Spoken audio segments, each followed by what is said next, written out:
Hi there, my name's Adam Carver, and I've just been asked to share with you about why I think, as a pastor, sharing hope in crisis is so wonderful.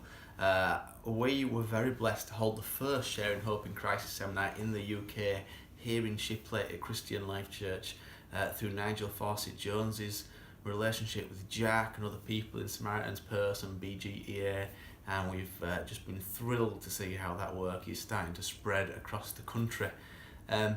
For me though, I want to share with you why it's so vital outside of crises. I think you are probably already aware that most people are in crisis most of the time. We live in a really tough world and tough stuff goes on all the time. And even when there is not floods or earthquakes or all those kind of man-made things, people live in a place where they are looking for answers and looking for help. And one of the things I love about Sharing Hope in Crisis is that it equips people to help others where they're at. I find that one of my responsibilities as a shepherd is to raise up other people who can care for the sheep.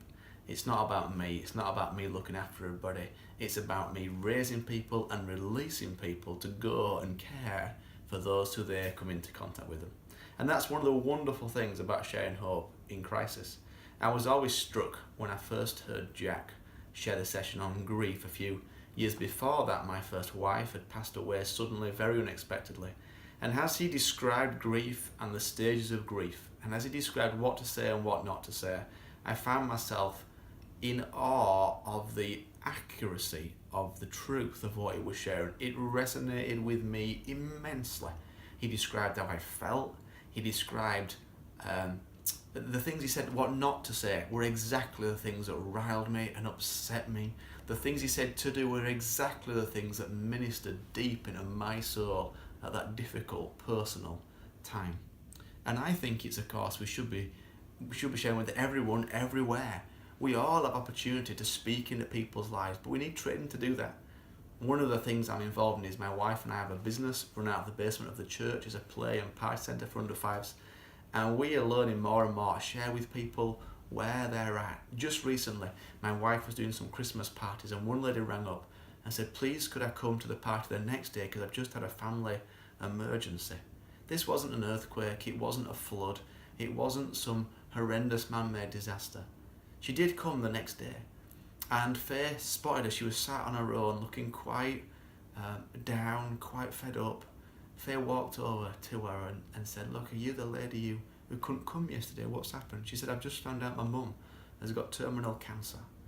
And right there in that moment, Faye was able to share with her, able to help her, able to use some of the things that she'd heard on Sharing Hope in Crisis and through lots of other things, able to look after her, bless her. She was going through a crisis of her own right there and right then. At a child's Christmas party, her life was in crisis. She said she felt like a terrible mum because she couldn't give her what she wanted to give her. She felt all sorts of feelings. Faye was able to listen and care for her. They exchanged messages on Facebook later on. Faye's been able to pray for her. We don't know where that relationship's going to go. But through things like Sharing Hope in Crisis and the tools it gives people to help others, it means we can be equipped in those places of needs. No longer do you need to be in a place of going, I don't know what to do and I don't know what to say. Because Sharing Hope in Crisis gives you the tools to do that for the crises that happen every day, of every week, of every month, of every year.